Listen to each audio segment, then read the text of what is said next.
Simmons came out and played decently. Nobody cares. They got smacked. Now, this is a Philly team. No James Harden, no Tyrese Maxey, no JWill Embiid.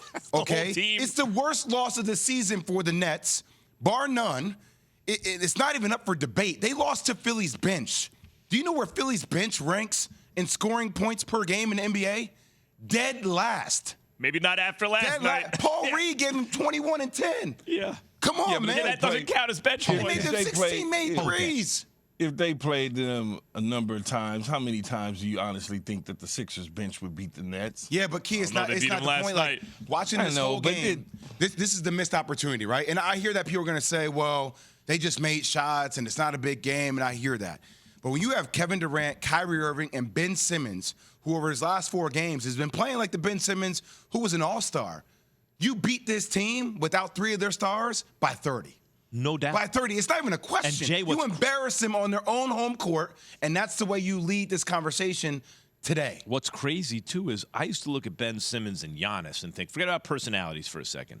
A lot of similarities. Long, tall, but Simmons is more of a pure point guard with a better handle. But the idea is Giannis, they built shooters around him. He comes downhill. If you double him, he finds the open man. If you don't, he yams it on you. Same thing with Ben Simmons, who's a better passer, too. So he hasn't been, like, surrounded by shooters in the past. He's on a team that can shoot now. This should not happen. They should, like, if Ben Simmons is playing well, the Nets should beat really good teams. Well, it's also where they are defensively, man. They're horrible defensively. And as much as you appreciate the greatness and skill set of Kyrie Irving and Kevin Durant, they got exposed last night multiple times. Now, I don't know if it's just laziness. Jacques Vaughn talked about it post-game. But the fact is, even for Ben Simmons, as much as, you know, he's doing pictures and people, like in the last 5 minutes of the fourth quarter when he was in the game, 0 points, 0 rebounds, 0 assists, and 0 shots. You sure he was in the game? So they're little things that you got to focus on if you're the Nets because it's not looking good. And I'll say it again. I take back my statement from a week ago where I said the Knicks are the worst team in New York. No, it's the Brooklyn Nets. That was Ben Simmons' stat, right? Last 5 minutes of the game?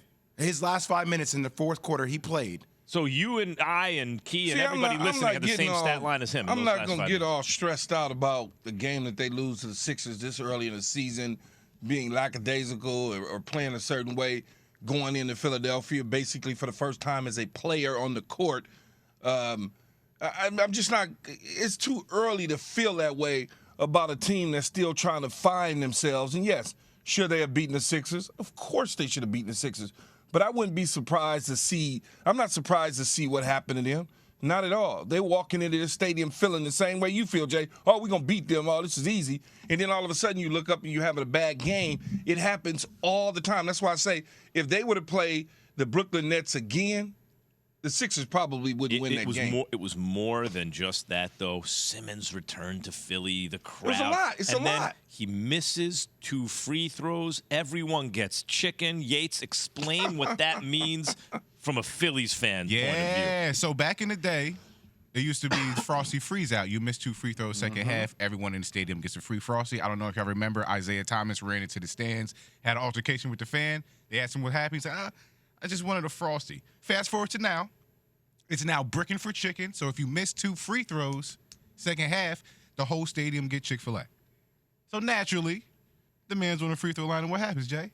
Yeah, clank. He clanks too. Clank. Clanks too. Chicken for everybody. Bricking for chicken, new sponsorship in Philly for the guy. So, you know. See, Key, you may typical stuff. Why y'all all hyped about the chicken, man? It's free chicken. It's free chicken. It's free chicken. If we was giving out free kale in L.A., you'd be cool. Who isn't hyped about free chicken?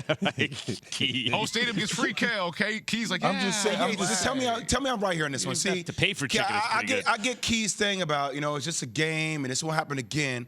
But if you're Philly, regardless of whatever Ben Simmons says, y'all got that win without 3 of your stars. That matters. Like, that's like, you know, we talk about pelts on the wall. No doubt. Like, it's all about that. It has a bigger meaning. It's a bigger feeling for Philly fans. Jay, no doubt. Ben Simmons returned to Philadelphia. You're playing their bench. You're playing well. You can't lose that game. You certainly can't lose that game and brick the 2 free throws where everyone gets the chicken, right? Like, for a Philly fan who doesn't like Ben Simmons, Pat Costello, or Alan Yates, if you're against. And by the way, I really thought Philly fans took care of him for a long time. And they finally turned on him because he was kind of downing them. So, like, that's bad. It's just bad. Public enemy number one, Ben Simmons for Philly fans? That's a good Him question. or Carson Wentz? Which one is worse? Hold on. Let's expand that past just Philadelphia. You're right.